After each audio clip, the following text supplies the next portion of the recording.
kick-off during the game and even afterwards. They're delighted. Obviously, the performance and the results have been good as well, which obviously helps it. But yeah, the last few games at Goodison are going to be enjoyed, and today was one of those days. Martin, how do you think Mikel Arteta will feel about that point today? Will he be too bothered?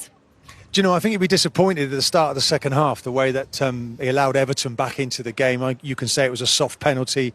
That's what they'll argue. But he would have expected to have won this game today, particularly when those two were coming on at half-time.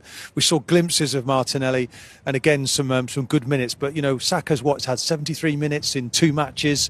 No start now for a number of months. So it was about managing minutes. That's what it became. And it's a shame that they kind of find themselves in that situation. Of course, they would have wanted to still go after the title. But all in all, I think it was honours were even between the two teams. I think it was just about a fair result, really. Their 11th draw this season, Martin. Only Everton have actually got more than them in the Premier League. Is that the real difference between them? That's been the difference, yeah. I mean, there's games they were winning last year. You know, if you remember, they went on that incredible run, last 16 games, won 14, lost 1 and drawn 1. They weren't, you know, there was not many draws in there. This year, too many draws. And of course, hamstrung with, you know, injuries. Players are out in the final third, and I think that's really affected them. And they're looking at now that it's not the priority today, really. They're looking at other games, another competition, a huge competition, of course. And it's about, you know, preservation, really.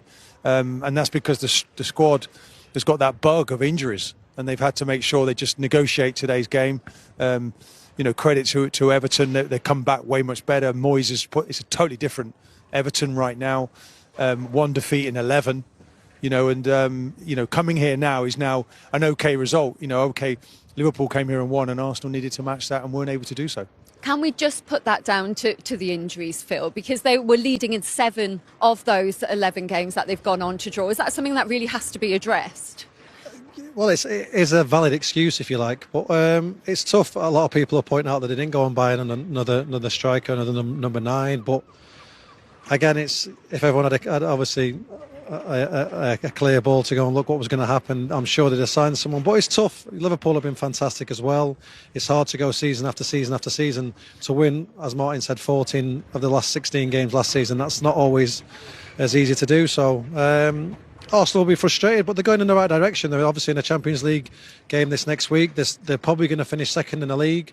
It's nearly where they want to be, so I suppose there's positives there, but I'm sure if you're an Arsenal fan, you're just desperate to try and win that Premier League. It's been too long. Let's have a look at the way Arsenal scored in that first half. Phil, just talk us through what went wrong from an Everton point of view.